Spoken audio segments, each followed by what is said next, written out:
중요하다는 것을 저는 이게 체제 대결로 간다. 이게 한나라당과 뭐 좌익 정당의 대결이 아니라 대한민국 세력과 김정일 세력의 대결로 봐야 된다. 그 결과로서 대한민국 세력이 이기면은 대한민국 세력 편에 섰던 사람들이 대통령 되고 국회의원으로 될 것이다.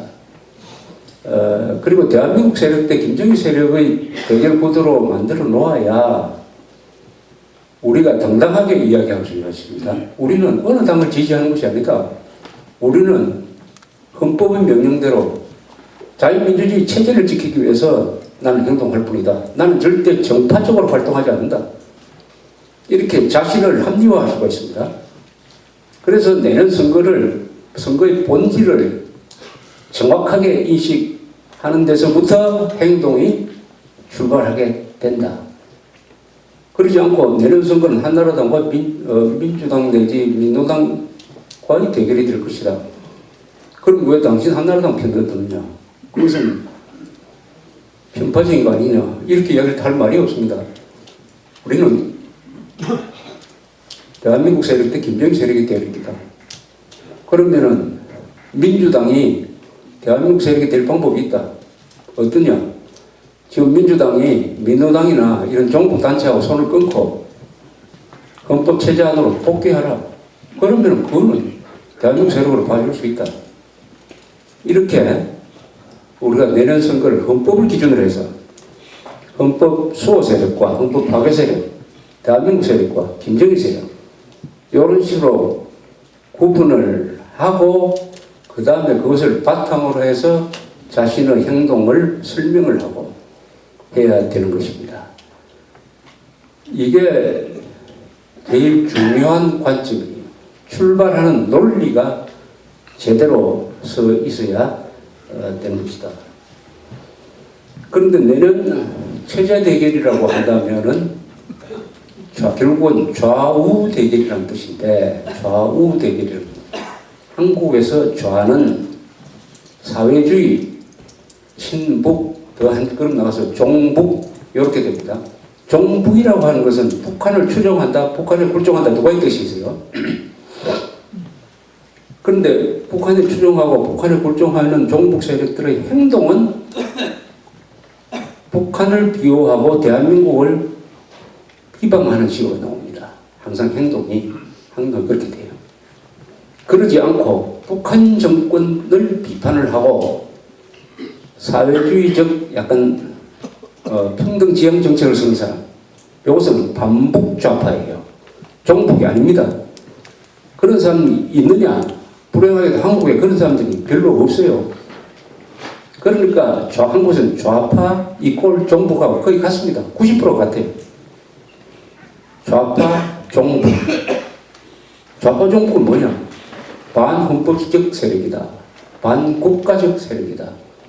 그리고 거짓말 세력이다. 이렇게 구분이 되는 것입니다. 그래서 이 좌우 대결이 한국에서는 이중으로 지금 이루어지고 있어요. 남북한 사이의 좌우 대결, 그리고 남한 안에서도 좌우 대결. 이렇게 2차원 방정식으로 딱 이렇게 되어 있습니다. 복잡합니다. 이게 복잡해요. 이 좌우 대결이 진행되는 나라의 모델을 한번 볼 필요가 있습니다. 좌우란 말이 어느 나라에서 만들어졌느냐 하면은 어느 나라인지 아십니까? 불란스죠. 불란스 좌우의 좌파 우파. 불란스는 1789년 불란스 대혁명 때부터 지금까지 좌우 대결이 계속되고 있습니다. 좌우 대결. 이게 아주 독특한 불란스식 정치예요.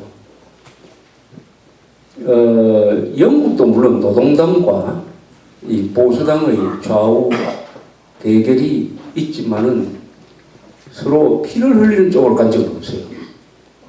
스페인과 이 불란스, 특히 불란스는 피를 흘린 쪽으로 갔습니다. 그래서 한국의 이 정치 패턴이 영국형이 아닙니다. 어느 쪽이냐? 불란스형하고 참 비슷해요. 불란스형이라고. 왜냐하면 좌우 이념 대결형 정치입니다. 좌우 이념 대결형 정치예요. 그래서 이 프랑스의 정치를 우리가 잘 이렇게 관찰을 하면은 우리가 교훈을 많이 얻을 수가 있습니다. 프랑스가 오늘날 유럽에서 두 번째로 오래된 민주주의입니다. 영국이 제일 오래됐고 두 번째가 프랑스예요. 그 민주주의 기준을 마그나 카르타 대헌장 1215년으로 칩니다만은 그것보다는 민주주의는 왕의 목을 자르는 왕의 목을 치는 걸 가지고 기준으로 할 수 있어요. 왕의 목을 친다. 영국이 먼저 왕의 목을 쳤어요. 바로 1600년대 중반에 클로멜이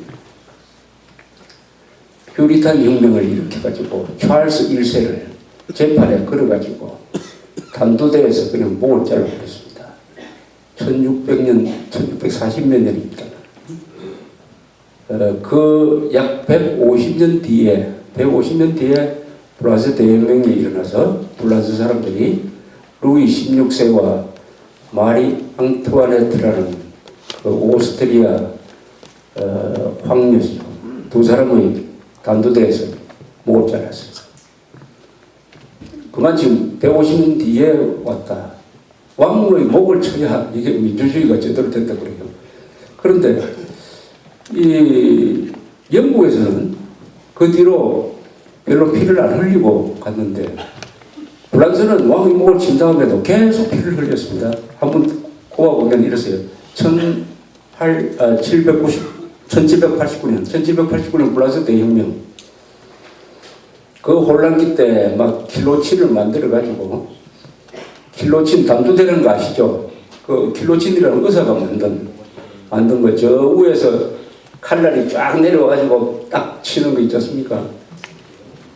그게 그 사형법이 말이죠. 그런 아주 무자비한 사형법이 프랑스에서 1970년대까지 있었습니다. 암흑가의 두 사람이라는 영화 혹시 보셨는지 모르겠는데, 알랑 드롱이 나오는 영화 보면은, 저도 그 영화를 보고 깜짝 놀랐어요. 1970년대까지. 요새는 그런 식으로 사형을 안 합니다. 그런 식으로 목을 자르는 사형법이 프랑스에 있었습니다. 좀 끔찍하죠. 목을 자르는 사형이니까. 모르지. 나중에 유족한테 돌려줄 때는 이렇게 꾸며가지고 돌려주는지 모르겠는데, 그래서 그 혼란기를 거치다가 막 자기들끼리 로베스피에르하고 단통 이런 사람들끼리 서로 죽이고 하다가 이래서는 안 되겠다 해가지고 군이 등장하는 거죠. 바로 나폴레옹이 등장합니다. 나폴레옹이 쿠데타를 해서 정권을 잡아요. 그 다음에는 다시 하나 더 올라가가지고 황제가 됩니다.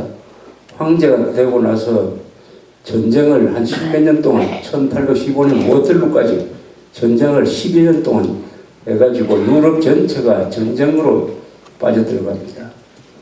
워틀루에서 1815년에 다시 왕정 복구가 돼요. 그러다가 1830년에 7월 혁명이 일어납니다. 그러다 또 왕정이 또 계속돼요. 그러다 1848년에 2월 혁명이 일어납니다. 이때 왕정이 또 바뀝니다. 왕정이 없어져 공화정이 만들어져요. 제2공화정입니다. 이때 등장한 사람이 나폴레옹 조카 나폴레옹 3세입니다. 이 사람이 대통령 선거에서 당선됐어요. 당선돼서 조금 있다가 또 자기 삼촌 따라가지고 쿠데타를 해가지고 나폴레옹 3세라는 황제가 됩니다. 그리고 크리미아 전쟁 등등 하다가 1870년에 비스마르크가 통일하기 위해서 이 프랑스를 쳐서 길을 죽여야 되겠다 해가지고 1870년에 프랑스로 쳐들어오면서 유명한 보불 전쟁이 일어나가지고 나폴레옹 3세가 직접 전선에 나갔다가 항복을 해버립니다. 세단이라는 데서 항복을 해버려요. 프러시아군은 계속 진격을 해가지고 파리를 포위를 합니다. 파리를 포위를 하니까 프랑스에서 적정 분열이 일어났어요. 임시정부는 항복하고 싶어하고 이 노동자 농민들은 결사항전을 주장을 합니다. 그래서 여기서 내전이 일어납니다. 바로 적전 분열이 전쟁 상태에서 내전이 일어나요. 그래서 파리시 의회를 장악한 노동자 농민들이 파리 꼰변이라는 독자 정부를 만들고 국회를 장악한 사람들이 정부군을 만들고 해가지고 서로 싸우다가 정부군이 노동자들이 장악한 파리시로 진입을 해가지고 한 6주 동안 시가전을 해가지고 1871년 이야기입니다. 지금 1871년에 프랑스에서 파리에 시가전을 6주 동안 해가지고 대부분이 노동자 농민인 지식인들을 3만 명을 죽입니다. 3만 명. 학살을 해버립니다.